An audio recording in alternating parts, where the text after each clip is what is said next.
Rakyat terpukau dengan PRU Muhyiddin. Nampaknya pengkhianat politik terbaik Malaysia memainkan peranan yang cukup menarik dalam mewarnai dunia politik tanah air. Serendah mana sekalipun pandangan rakyat Malaysia terhadap beliau, nampaknya beliau sangat positif dan sentiasa yakin bahawa hayat politik beliau masih lagi panjang. Tahukah anda, Ahli Parlimen Gombak Datuk Seri Muhammad Azmin Ali memberi bayangan akan terus mempertahankan kerusi yang disandangnya itu pada pilihan raya umum PRU akan datang. Beliau berkata sebagai Ahli Parlimen sudah menjadi tanggungjawab bukan sahaja untuk memimpin Gombak tetapi mewakili masyarakat berbilang kaum di Parlimen berkenaan. Saya mengulangi tekad untuk terus memimpin Gombak dan mewakili setiap lapisan masyarakat, tak kira kaum dan agama, kerana inilah tanggungjawab saya sebagai ahli parlimen dan warga negara Malaysia yang mendambakan kemakmuran bersama buat semua anak Malaysia, ciapnya di laman Twitternya pada Ahad lalu. Muhammad Azmin antara seorang pemimpin utama dalam pengaturan semula politik negara sebelum ini dan menyertai Kabinet Tan Sri Muhyiddin Yassin sebagai salah seorang Menteri Kanan. Untuk rekod, Ahli Parlimen Gombak yang juga Ahli Dewan Undangan Negeri Adun Bukit Antarabangsa sejak tahun 2008 itu merupakan Menteri Hal Ehwal Ekonomi di bawah Kerajaan Pakatan Harapan PH. Bekas Timbalan Presiden Parti Keadilan Rakyat PKR itu berada di dalam gabungan PH di peringkat persekutuan ketika parti itu menerajui pemerintahan negara selama 22 bulan.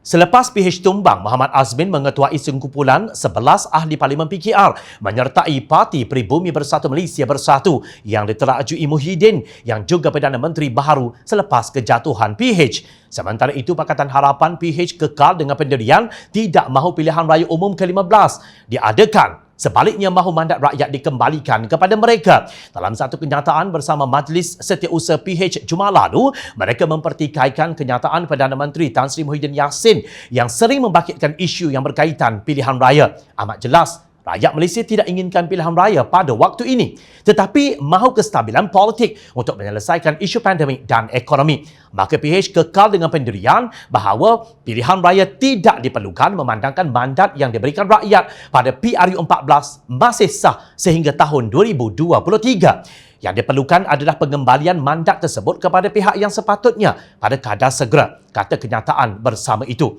Kenyataan itu dikeluarkan Setiausaha Agong Parti Keadilan Rakyat PKR, Datuk Seri Saifuddin Nasution Ismail, Setiausaha Agong Parti Amanah Negara, Datuk Dr. Muhammad Hatta Ramli dan Setiausaha Organisasi Kebangsaan DAP, Anthony Locks Ufuk.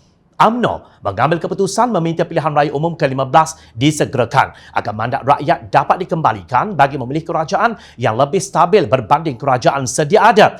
Dalam perkembangan sama, Presidennya Datuk Seri Dr. Ahmad Zahid Hamidi berkata, kerajaan yang stabil penting dalam memulihkan ekonomi negara, terutama dalam menarik dan mengekalkan pelaburan langsung asing atau FDI. Kenapa PRU perlu disegerakan? Kerana kita tahu kerajaan yang ada sekarang sangat rapuh. Buktinya, pengundian bacaan kali ketiga Belanjawan 2021 hanya menang dengan 111 undi, iaitu kelebihan 1 kerusi sahaja. Kekhawatiran kita ialah FDI tidak masuk melabur ke negara kita, malah ada pelabur yang sudah tarik pelaburan mereka dan pindah ke negara lain. Mereka tentu cari negara yang politiknya lebih stabil. Kerajaan yang ada dianggap tidak stabil, jadi kita perlu serahkan kepada rakyat untuk mendapatkan kerajaan yang lebih stabil, katanya dalam satu kenyataan sebelum ini.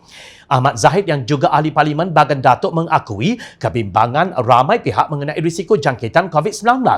Jom Jani juga sebenarnya hairan dengan Tan Sri Muhyiddin Yassin yang dilihat beria-ia kononnya ingin memberi mandat kembali kepada rakyat untuk memilih kerajaan pilihan mereka dalam PRU yang akan datang diadakan selepas darurat. Persoalannya, kenapa Muhyiddin tidak menyerahkan kembali kepada PH kerajaan yang sememangnya sah telah dipilih rakyat dalam PRU 14 yang lalu? Pendekatan Nasional ternyata telah gagal dan majoriti Muhyiddin juga sudah hilang. Cuma masalahnya adalah Muhyiddin tidak mahu mengakuinya, malah menafikannya bermati-matian sehingga tidak memaklumkan hal itu kepada Agong. Paling menarik apabila sanggup menggantung parlimen demi kekal berkuasa, walaupun dalam keadaan ketakutan dan keresahan. Kenapa tidak berani untuk menyerahkan kembali mandat yang telah dirampas melalui langkah syaratan dengan terhormat dan bermaruah? Atau sebenarnya masih menunggu masa yang sesuai sementara mendapatkan habuan dan mengaut segala projek untuk kepentingan diri?